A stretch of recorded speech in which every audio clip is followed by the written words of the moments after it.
Hello friend, welcome to our channel mister class 9 मैं अकमल खान। आज आप लोगों को क्लास 10 सोशल साइंस जो आपका चल रहा था, यानी कि जो अर्थशास्त्र था, इसमें जो आपका पहला चैप्टर विकास, जो हमने मोस्ट इम्पॉर्टेंट जो बिंदु थे, आपके पॉइंट थे, यानी कि जो आपके बहुविकल्पीय में या फिर एक नंबर में पूछे जाते, इनको हमने कवर किया। अब आज हम पढ़ने वाले हैं जो आपके एक नंबर के जो प्रश्न हैं, इनको पढ़ने जा रहे हैं। एक अंक के प्रश्न, ये आपके पूरे टोटल इसमें 9 हैं और जो कि आपकी एक महत्वपूर्ण भूमिका निभाती हैं, क्योंकि आपके पास केवल 4 ही चैप्टर इसमें हैं, जिसमें से आपका ये पहला इसमें चैप्टर है और इसमें 9 क्वेश्चन है और ये मोस्ट इंपॉर्टेंट एनसीईआरटी से लिया गया क्वेश्चन है।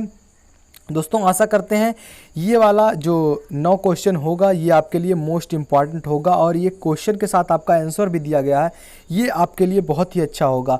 और ये लगभग हर सालों में पूछा जाता है, लगातार सालों से आ रहा है ये एनसीईआरटी वाला जो है, हिटेड क्वेश्चन सब हैं, तो आपके लिए मोस्ट इम्पॉर्टेंट होने वाला है।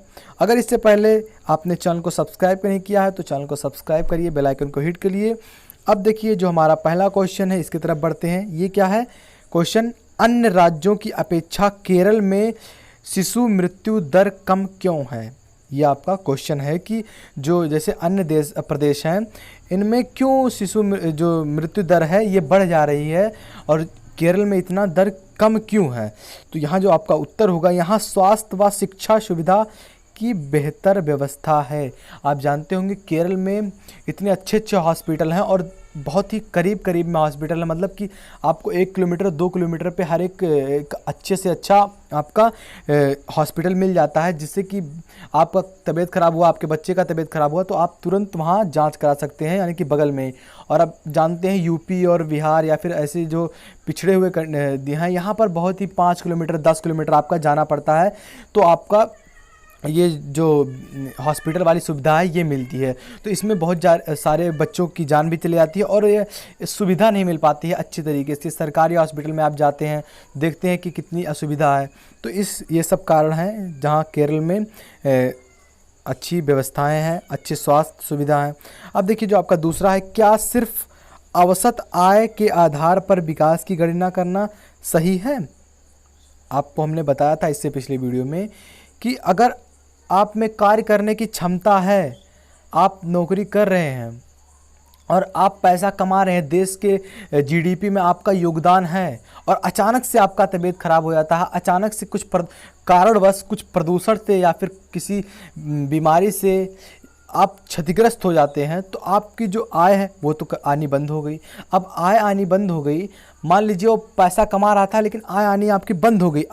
अब देश का जीडीपी गिर रहा है, तो क्या केवल प्रति व्यक्ति आय से ही देश की विकास की गणना करना सही है? तो यहाँ पर सीधा सीधा लिखा गया है नहीं, क्योंकि उससे आय की असमानताओं का पता नहीं चलता है, ये हमने बताया, इसमें आप लिखा हुआ है।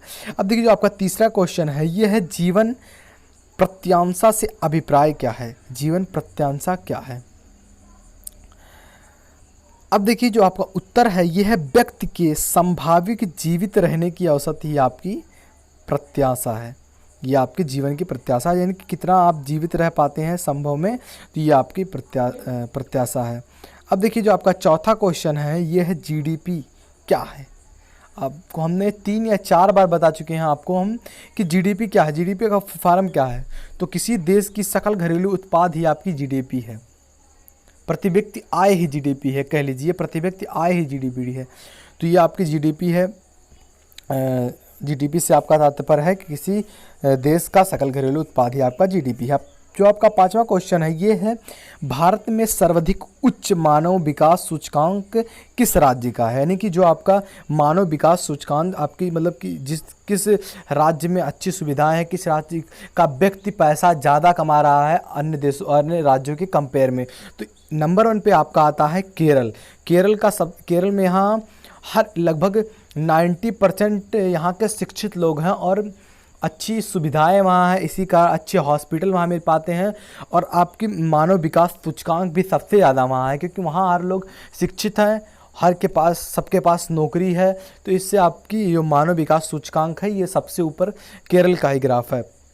आपका जो छठा क्वेश्चन है, ये है, मानव विकास सूचकांक में की गणना किस संगठन द्वारा की जाती है? तो आपकी ये UNDP ये आपकी है एक संगठन, इसके द्वारा मानव विकास सूचकांक की गणना की जाती है। अब देखिए जो आपका 7वां है प्रश्न, ये है सार्वजनिक वितरण प्रणाली क्या है। सार्वजनिक वितरण प्रणाली क्या है, तो उत्तर आपका है राशन वितरण की प्रणाली, जिसके द्वारा उचित मूल्यों पर गरीबों को सरकारी दुकानों के माध्यम से राशन बांटा जाता है।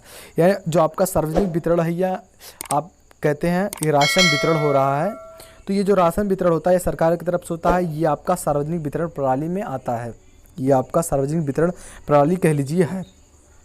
अब देखिए जो आपका 8वां है, ये है जन सुविधाओं का अर्थ क्या है। जन सुविधाएं क्या है, जन मतलब लोग, सुविधा लोगों के द्वारा किया जाने वाला सुविधा ही जन सुविधा, या फिर आपका जो सटीक आंसर लिखा गया इसमें, ये है वे सुविधाएं जो मानव जीवन को बेहतर बनाने के लिए आवश्यक हैं। आप कोई भी सुविधा, कोई भी आपको ऐसी फैसिलिटी दी जाती है जिसके आपके जीवन में बदलाव आते हैं, जिसके आपके जीवन में सुधार आते हैं, तो वो आपकी जन सुविधा कहलाती है।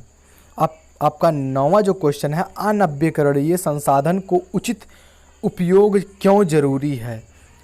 तो आपका जो आंसर है, क्योंकि ये संसाधन सीमित मात्रा में उपलब्ध हैं और इन्हें पुनः प्राप्त नहीं किया जा सकता। आप जानते होंगे, आपने भूगोल में जो आपका पहला चैप्टर है मानव संसाधन, इसमें आपने पढ़ा होगा कि ये अनव्यकरणीय क्या है। इसमें होता है कि ये एक बार अगर ख़त्म हो गया तो दोबारा इसे प्राप्त नहीं किया जा सकता है।